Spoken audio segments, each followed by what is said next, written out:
কই এই যে সজলের মা আছে, সাইমের মা আছে। সজলের মা তো তাদের অফিসের সামনে যেয়ে বলল, "কোথায় বাবা? তোমাদের ডাকে আমার সন্তানরা বের হয়ে জীবন দিয়েছে। আমি সজলের মা, সেই শহীদের মা তোমাদের দরজায় এসেছি শূন্য হাতে।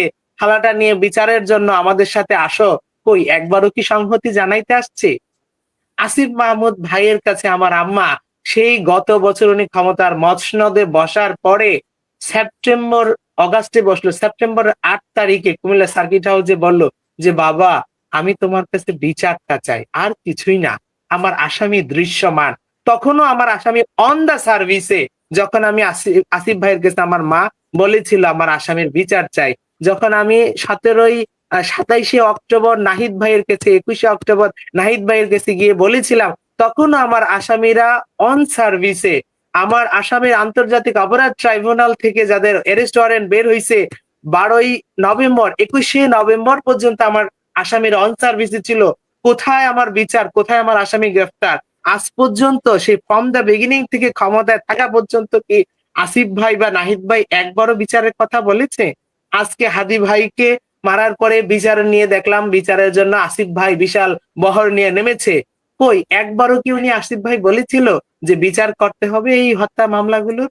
এটা কি ওই ওনার পুনরায় আবার জনসমর্থনের জন্য একটা নাটক রঙ্গমঞ্চায়িত ছাড়া আর ওই যে বারবার এটাই বলবো, এটা যেটা দেখাচ্ছে যেটা বলতেছে সেটা হলো মায়া কান্না সেই দজ্জাল শাশুড়িদের মতো। আরেকটা কথা বলবো যে মাদার তেরেসা যদি এমপি ছাড়া মানব সেবা করতে পারে তাহলে জনগণের সেবা করার জন্য এমপি হতে হয় না ম্যাডাম। আরেকটা কথা বলবো, আমাদের শহীদদের ২৫০ বাচ্চা আছে জানেন? ২৫০ শহীদের এতিম বাচ্চা তাদের লেখাপড়া বন্ধ হওয়ার পথে।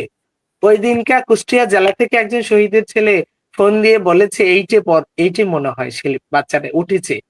বলছে, "কাকু আমার পড়ালেখা বন্ধ করে দিয়েছে।" আমি বললাম, "কেন বাবা?" তার মায়ের সাথে কথা বলে দেখলাম যে সংসার চালাইতেই পারতেছে না মহিলাটা। তার ৩ টা বাচ্চা।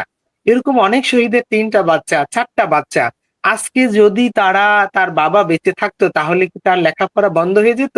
ওই কুষ্টিয়ার ছেলেটাকে নাকি আপনার হোটেল বয়ের কাজে দিয়ে দিবে। আমি এই ২৫০ বাচ্চার শুধু লেখাপড়ার জন্য কতটা মন্ত্রণালয়ে গিয়েছি। নাহিদ ভাইয়ের কাছে আজ থেকে আরো ৩-৪ মাস আগে প্রত্যেকটা বাচ্চার বার্থ সার্টিফিকেট সহ ফাইল করে দিয়েছি। ওই দিনটা হাসান আঙ্কেল সহ আরো আমরা কয়েকজন গিয়েছিলাম বাণিজ্য উপদেষ্টার কাছে যে, "স্যার শহীদদের ২৫০ বাচ্চা আছে, এতিম বাচ্চা। তাদের লেখাপড়া বন্ধ হওয়ার পথে। সংসার চলে না আপা। দেখেন সরকার ২০,০০০ টাকা ভাতা দিবে বলেছে।